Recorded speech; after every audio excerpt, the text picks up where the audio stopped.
If you've seen my older videos, you'll know what this channel mainly covers, games like Street Fighter, Tekken, Marvel vs. Capcom, etc.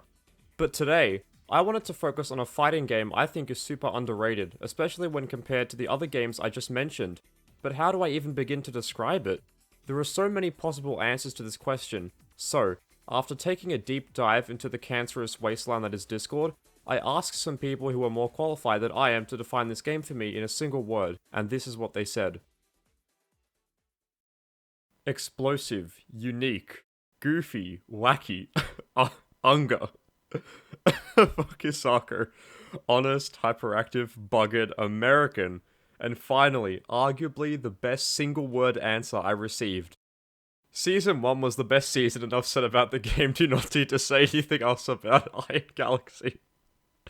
I can't take this anymore. For real though, a big shout out to the Killer Instinct Australia Discord for these splendid answers. Unlike most fighting games discords, which make me want to off myself, the KI Discord is a lovely place with lots of very passionate fans of the series, so if you're interested, I highly recommend checking the server out. Without further ado, I'd love to introduce you to the world of 2013's Killer Instinct. Killer Instinct.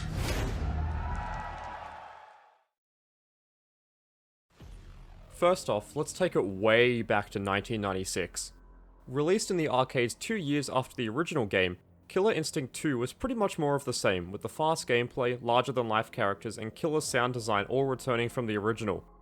While not as critically successful as the first game, Killer Instinct 2 did pretty well for itself back in the day, and it was a financial success for Rare, the developers of the game. However, Killer Instinct did the opposite of what was expected from a fighting game series in the 90s, meaning 7 sequels didn't release the week after it came out. While fighting game players were spoiled with the onslaught of Capcom and SNK arcade fighters, Killer Instinct was seemingly ultra-comboed out of existence by other fighting games on the market, and it sadly stayed that way for over a decade. Even through this extended hiatus, the Killer Instinct fanbase clamored for a new entry into the series. If other games like Street Fighter, Marvel vs. Capcom, and Mortal Kombat could make a return to their roots, why couldn't Killer Instinct? I assume that's what some genius at Microsoft asked himself in the early 2010s, which led the Killer Instinct reboot to be announced at Microsoft showing at E3 2013.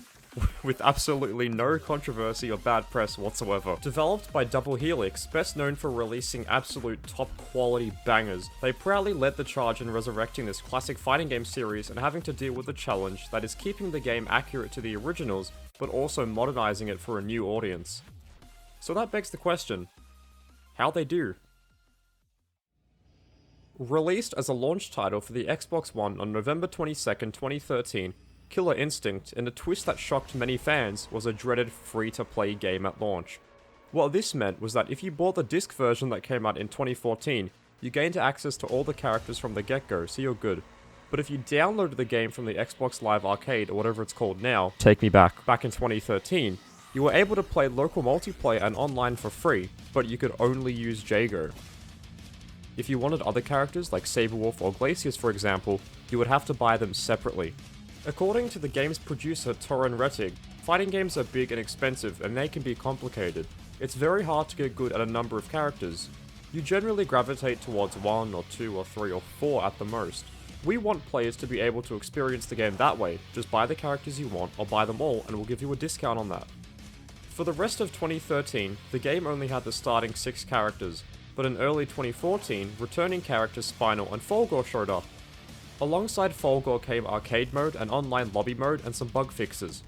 While reception from the fanbase was frosty before launch to say the least, in retrospect, I see people praise Season 1 for its frantic pace and imaginative mechanics that were changed in later revisions. Some major attributes of Season 1 that didn't show up in the later seasons were the increased meter gain, lowered damage, less restrictive manuals, combo breakers providing a hard knockdown, and the Shadow Enders doing a set amount of damage regardless of your Ender level. Changes like this may seem insignificant if you don't know much about the game, but they can make fighting game boomers try and convince you to find a Season 1 disc to relive the glory days, trust me. Specific characters were also different to what they became later on, with some examples being Jago, with his tendency to do combos that were very hard to break due to his freestyle manual options, Orchid, with her lack of great lows and her standing medium and heavy punches having smaller hitboxes, and Fulgor, arguably the most changed character. After launch, the game did alright for itself. While I couldn't find any raw sales figures, I assume it was downloaded a bunch due to it being free, and from what I could find, the game received mixed to positive reviews. Some critics lauded the return of the series and had a blast with the Berserk fighting engine, with others being skeptical about its lack of content. While not perfect, Season 1 marked the grand return for Killer Instinct, and it was only going to get way better from here. I'm sure you know this already, but in case you don't, I'll simplify it and get it out of the way. After Double Helix, the original developers of Season 1 were bought out by Amazon and sent to work in the Jeff Bezos gulag, another studio was brought in to continue development of the game. Known for their work on the cult classic fighting game Divekick and porting jobs of actual classic fighting games like Third Strike, Marvel vs. Capcom 1, and Marvel Superheroes to modern systems, Texas-based studio Iron Galaxy was hired by Microsoft to work on the game. And boy, work on the game they did.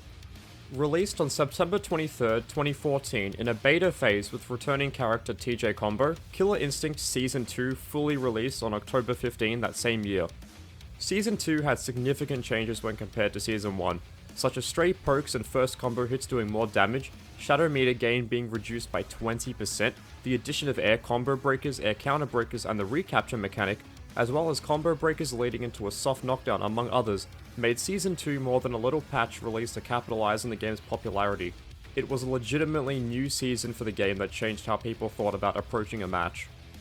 All of this is well and good, but the most exciting thing, especially for casuals and new players, is that there was a brand new character and patch released every month from October 2014 to May 2015. That's 8 brand new characters in less than a year. From returning characters like Maya and Riptor, to new characters like Marvel vs. Capcom, The Ring, and I Hope You Die, KI fans had a boatload of new characters to mess around with and learn, which only helped to grow the player base. Also introduced in Season 2 was the brand new story mode called Rivals. Featuring a story that involves the characters in Season 2, it takes place over the span of thousands of years with multiple fights for every new character. Towards the end of Season 2, a little character who was going to be added later on in the game's lifespan made his debut in Season 2 in beta form as a little sneak peek of what was to come in the future. Lean, green, and described as belligerent by a KI expert friend of mine, Rash from Battletoads entered the ring, and everyone loved it. Throughout the end of 2015, Killer Instinct Season 2 received some minor patches to close out the year. A bug fix here, a quality of life improvement there, but it reached its definitive end on December 31st of 2015, with a minor hotfix to remove a bug associated with combo assist. Overall, Season 2 added a crap ton of content into the game.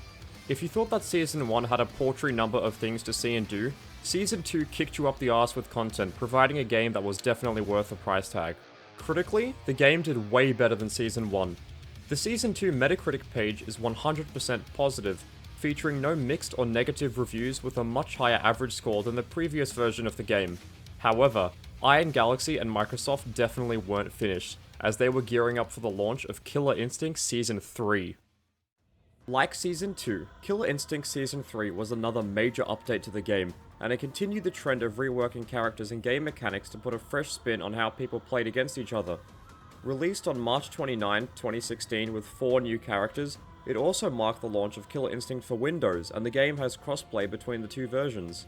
The first Season 3 patch brought about a colossal number of changes, and there are simply too many to name in this video, but some big ones are the introduction of stagger and flip out, combo breakers being changed yet again, now resulting in a flip out that can no longer be instant cancelled, new tools for every character, juggle hits adding less to the KV meter, and the removal of unbreakable combos, just to name a few.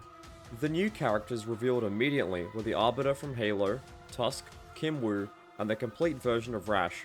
Season 3 caused the game to become even more popular, as the returning characters brought in even more original fans, the guest characters brought in new players, and the PC release introduced PC Master Race elitists to the world of good Western-made fighting games. Season 3 also continued the trend of releasing a new balance patch and character every month, starting with Mira in April of 2016. Other characters like May's Gargos, June's General Ram, and July's Idol were introduced to the game, providing even more characters. However, the first patch to not introduce a new character went live on September 20th, 2016.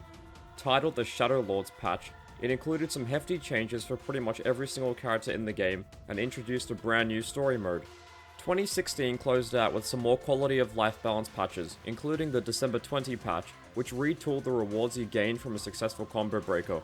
Upon breaking a combo, you would originally heal 100% of your potential combo damage, but now it only healed 50%. Combo breakers were like this since the game's launch in 2013, so this was a big change.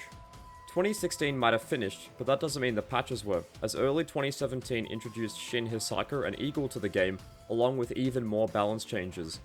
The final major patch for the game launched on September 6, 2017, and it contained minor nerfs for Arya, Mira, and Cinder, and slight buffs for Khan-Ra, Shadow Jaeger, and Sadira.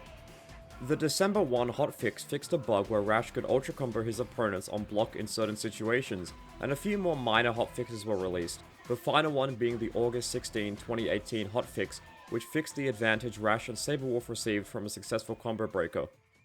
And that was it. When it was all said and done, Killer Instinct Season 3 performed slightly better than Season 2 critically, with a positive reception from both critics and members of the FGC.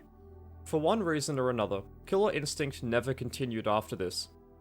The game never received a 4th season, and development on the game slowed way down. I think Season 3 was a great point for this game to end on. Killer Instinct today has lots of characters, modes, stages, and devastating combos for you to do, and they're all incredibly satisfying to observe. I highly recommend it as it's a lot of fun without being too demanding execution-wise, so new players can have fun button mashing and watching the funny Toad Man go schizo mode on ranked. Supreme